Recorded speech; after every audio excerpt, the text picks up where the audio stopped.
Hello, I'm Evan Brand, Certified Functional Medicine Practitioner, talking with you today about the top 5 thyroid tests.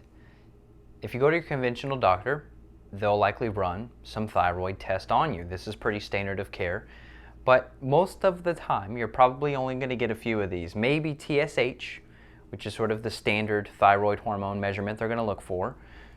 T3, probably. T4, probably. Reverse T3, highly doubt it. Thyroid antibodies, highly doubt it. Now, if you're working with more of what's considered a functional doctor or an integrative practitioner, they may run these bottom 2 on you, but these are the top 5. So let's break these down. Let's dig into this a little bit so you can understand the importance and how all of this impacts your health, your metabolism, your body weight, how much body fat you have, etc. So the pituitary gland stimulates TSH. My best analogy for TSH is like using the sidewalk as the indicator of the temperature. So you go out in the middle of the day, you touch the sidewalk and you say, it's pretty hot today, or it's pretty cool today. TSH is helpful to give us a general range to see how the thyroid's performing, but it's not the end-all be-all number. Now T3, this is more of the active thyroid hormone. So let's back up a little bit.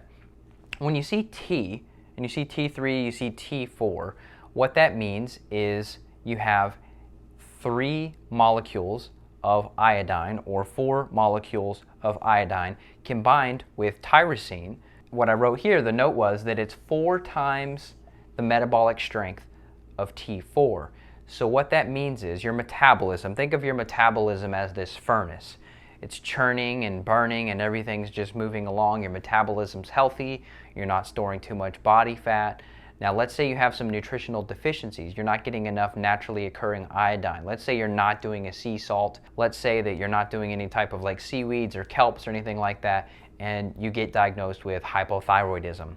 Typically you're going to gain weight. You're going to store excess body fat. Reverse T3, this is like a misshapen thyroid hormone. We don't want reverse T3 in really any copious amounts, because what this is going to do is it's going to prevent the T3 from doing its job. So if we use the analogy of football, reverse T3 is basically the defense that is trying to intercept the ball. So T3 is trying to do its job, keep the furnace going, keep your metabolism healthy, keep you burning fat, and then here this guy comes in, reverse T3, and he's trying to come and catch the ball and run interference so the T3 can't do its job.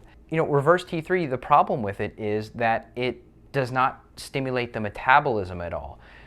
So if you go and you get your lab measures checked and you're told that you're fine, but you're still tired and you're gaining weight, and you haven't had your reverse T3 levels checked, it's likely that those are elevated and the body may get tricked and think, oh, there's T3, but it's not, it's reverse T3.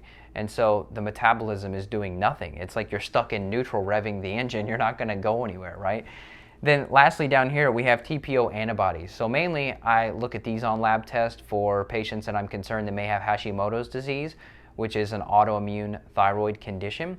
Estimates are around 90% or greater of cases of hypothyroidism are actually Hashimoto's, which is autoimmune thyroid condition. So here you go and you take somebody and you give them something like levothyroxine, a synthetic T4 hormone. It's not going to get converted to T3 because these people are probably exhausted and have adrenal issues. So they can't even make the conversion process if you give them the drug anyway. And they're still going to suffer. So they keep upping the thyroid dose, and you continue to get worse. It's like jamming a gas pedal in a Ford Pinto that's got 500,000 miles on it. You're trying to merge on the highway, you just can't do it. So you jam the gas pedal more with a thyroid drug, like a synthetic T4, you're not going to get anywhere because you're not addressing the root cause, which is likely some Tpo antibodies, where the body is actually mounting an attack against your thyroid gland. And that's causing the issue where you cannot produce the adequate amounts of hormones that you're supposed to run your metabolism. Now, one last point before I let you go is about reverse T3. Now, women are more guilty of this than men. Dieting, calorie cutting, things like that. Humans are not stupid. Our bodies are not stupid. We did not get here from a million years of evolution by an accident. And food used to be pretty scarce. I mean, we would have been hunter-gatherers and it would have been a tough life. And reverse T3 is there for a good reason. It helps us.